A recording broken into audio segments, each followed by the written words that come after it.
From my heart, I just want to thank Tim for lowering the microphone. I really appreciate that. This is the second time he's done this. It's the second time. How's everybody doing? We have a baby in the audience. Okay. How's the baby doing? She's good. She's good? All right. We have a priest. I'm going to need you to absolve me at the end of this. I keep hearing a lot of talk about making America great again. I think to do that, we're going to have to go back a couple of years. Actually, a couple of centuries. Actually, the Renaissance. I think that's when America was great, during the Renaissance. Now think about it, fellas. During the Renaissance, women were attracted to men who could not only just build things. You understand what I'm saying, sir? I was talking to the guy behind you looking at the... Anyway, but yeah, women were drawn to men who didn't just build things with their hands, but they could talk about art. You know, like Picasso, Monet, paint by numbers. Just trying to draw you in, sir. Women were drawn to that. You know, a guy who could quote Shakespeare. You know, like to be or not to be, that is the question. Whether 'tis noble in the mind to suffer the slings and arrows of outrageous misfortune, 'tis a consummation devoutly to be wished. You know what I'm talking about? Or one of his soliloquies, one of his love soliloquies. Like that scene in Romeo and Juliet where she's on the balcony and he's like, but soft, what light through yonder window breaks his ease. It is my love, it is my lady. I know I'm making this awkward for you, sir, just go with it. But I know she well, she speaks yet she says nothing. What of that? Exactly. We have gone from that as a society to this. Hey girl, let me holler. Let me holler at you, girl. Hey, let me holler at you. Let me holler. Hey, let me holler. And I just want to be like you are hollering at her. You're literally hollering. That is why she is running from you. That's where we're at right now, folks. Recently celebrated Black History. It's a big deal in my family, Black History, because we're African American people. There's a lot of pressure though. A lot of my friends, they're very cynical. They get upset. They're like, man, I can't believe we only get 28 days to celebrate Black History. That's messed up. See how they do us? See how they do us? Well, I don't know who they is. I never know who they is. When I ask who they is, they're like, yeah, we only get 28 days. And I'm like, you know, I think it's 2017. I could understand that argument like 30, 40 years ago. You know, the whole thing only getting 28 days. But I think at this point, you can celebrate Black History pretty much the whole year. You know, if you wanted to, just the whole year. Like, you're not going to be in the news. You're not going to flip on the channel and someone be like, tonight at 11, a young black man was seen celebrating Black History in March. We'll have more at 11. Back to you, Bob. It's not going to happen. You're not going to be sitting in your jail cell with the inmates talking about your little prison stories like, yeah, man, I stabbed somebody in the chest like 5 times. What'd you do? I got caught celebrating Black History Month in March. Oh, you a thug, dog. You a thug. That's not going to happen, is what I'm saying. I actually feel a lot of pressure, though. I feel the opposite of my friends. I feel like there's too much pressure to celebrate Black History as a black person. Like I tried to a couple of years ago celebrate Black History, you know, like I was going to do every day on the hour, I was going to do something new about Black history. You know, it was a lot of pressure. Like, I want to say, like, by February 25th, I had run out of black people. I'm not proud of it. I ran out of black people. Like, that's why I appreciate movies like Hidden Figures. They found a story about some women who, before, you know, the movie came out, no one knew about. Because there's a lot of pressure. There's not a lot of information out there. So, like, I had used up all the big names early in February, like Dr. Martin Luther King, Frederick Douglass, Harriet Tubman. You know, all the big names. By February 25th, I was down to just the black people in my neighborhood. Yeah, I'd be like, LaTron Davis takes out the trash every day at 2 o'clock. Hashtag Black History. That's where I was, February 25th. Just inconsequential stuff. I was like, Jaquarius Johnson. Yeah, he was the dude in Black History who told Betty Crocker to go with the spoon for her logo. Hashtag Black History. Where I was. I like to watch a lot of TV, probably too much. You like to watch TV? Do you have any food to go with that fork, sir? What's going on right now? Okay, I thought you were gonna hurt yourself. I was worried if I needed to intervene. You're young. Don't throw your life away. It's that Common Core math, isn't it? He's We'll talk after the show. Okay. I watch a lot of TV. One of my favorite shows that I've just recently gotten to know is Pawn Stars.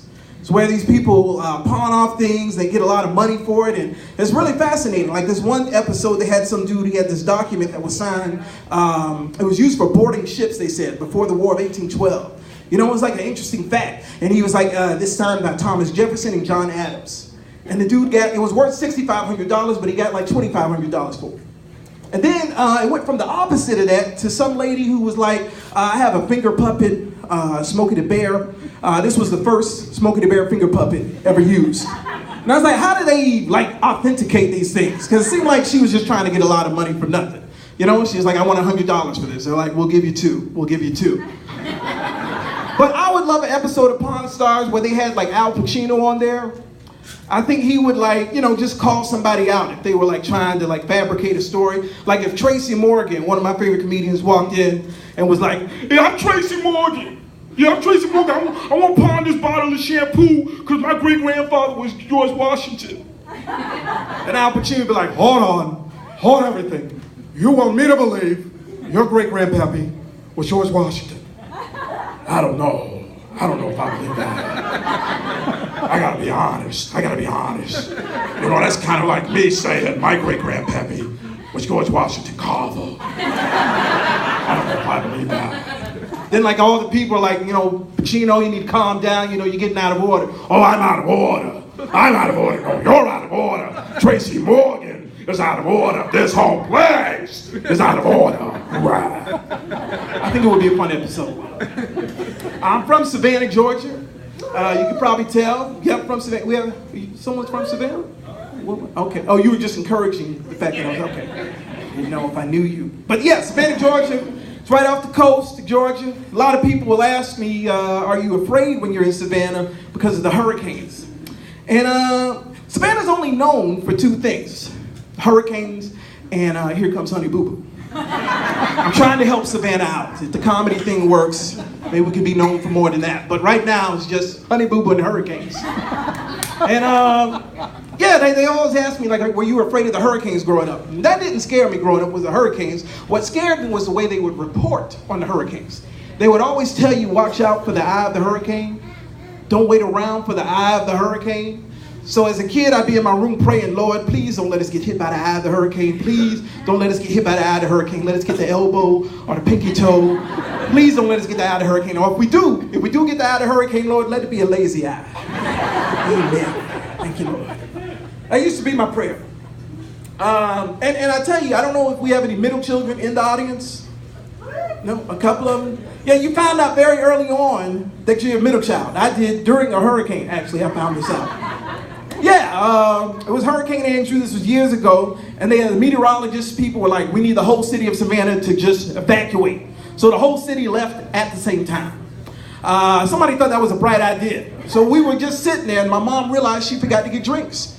And as we're about to leave Savannah, she sees a Big Lots across the street, and she yells out of 7 kids, hurricane coming. She yells out, Cyrus, go get drinks. Cyrus, go get drinks. Do you know what this did to me mentally, emotionally, my self-esteem? For in that very moment, ladies and gentlemen, my mother was basically saying, if I have to lose one child, I'm okay if it's you. Yeah, because I had to crawl over like 2 other brothers and sisters just to get out the door. I was like, they couldn't, you didn't want to get them? Like I still can't go into a Big Lots to this day without getting a little emotional.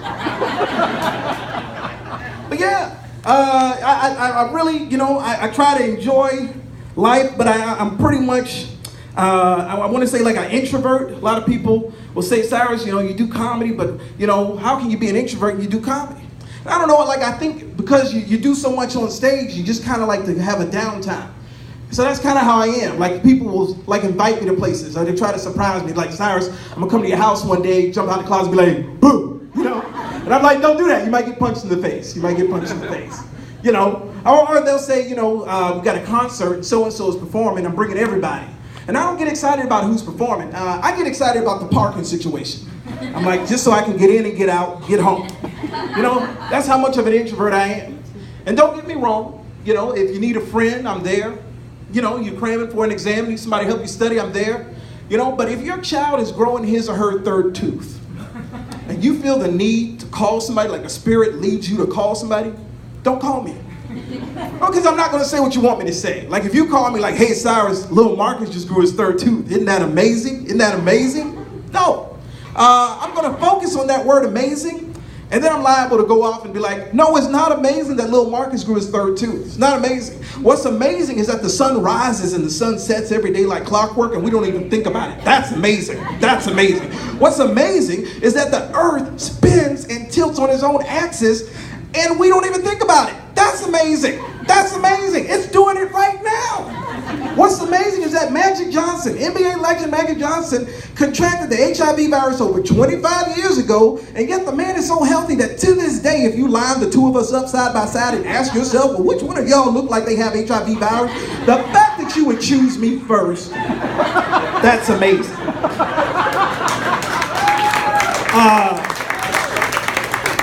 You calling me about your child's third tooth is annoying. There's a difference. And at that point, I may ask you to help pay the phone bill if you're going to keep calling me every time your child grows a tooth, because I feel like you should do your part.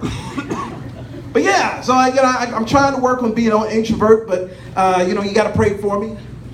Pray for me, sir. Speaking of which, we did go to church growing up a lot. As a kid, I went to a predominantly black church. I'm sure you know how that is, right? Am I right? What's wrong with the kids today? Millennials. There are millennials here, Ed. I found the millennials right up here. Yeah. But yeah, I was like, I was talking to my white friends because now I go to a predominantly, like, it's a mixed church where I go now. But we will talk about the differences between black and white churches. And he was like, well, what do you think the main difference is? And I think it's the music. Quite honestly, it's the music. I told him, I said, the white church is a little up-tempo, more upbeat. He was like, what do you mean? I said, well, whenever y'all sing America the Beautiful, for instance, I keep waiting for Michael Bublé or Frank Sinatra to pop out. He's like, why do you say that? I said, because y'all sing it like this. Oh, beautiful for spacious skies, for amber waves of grain, for purple mountains' majesty, above the fruited plains. America, bring it home. America, God shed his grace on thee, and crown thy good with brotherhood, from sea to shining sea. I didn't say that for applause. I actually find that annoying because at my church, that same song lasted about 4 hours. Because we will enunciate every word, every syllable to that song. As a matter of fact, I told my friend I learned half the alphabet from the way my pastor sings America the Beautiful. He was like, how is that possible? I said, because he sings it like this. O, A, B, C, D, E, F, N, G. G stands for Jesus. Yes, my pastor did say G stands for Jesus. H, I, J, K, L, M, N, O, beautiful. Yes, Lord, thank you. And I don't know why, but at a black church, we will take a survey in the middle of the song for no reason. Like, oh, beautiful. For spacious skies. How many of you know the skies are spacious? Some of you have been. I have bad credit because of my pastor, though. I blame my pastor. Yes, because he was doing an altar call. He was like, if you need healing in your body, I want you to come on down to the altar. We're going to put a praise on it. If you need love in your life, I want you to come on down. We're going to put a praise on it. And I started thinking I should apply this to my everyday life. So, like, the next time the electric bill was due, what had happened was, they were like, how much would you like to put down? I said, I'd like to put a praise on it. Thank you, Jesus. They said, it's not possible, Mr. Steele. You have to pay something today. I said, well, can we rebuke it in the name of Jesus? How about that? Y'all accept rebukes. They're like, Mr. Steele, this bill is 30 days past due. You have to pay your debt. I said, well, you got to take that up with my pastor in my church because he told me Jesus paid it all. And if y'all don't accept Jesus here, maybe I need to take my business elsewhere. Thank you. Thank you. Thank you. So what I'm basically saying is I'm sitting in the dark right now, so I might need a place to stay. I appreciate y'all clapping, but I need a place to stay.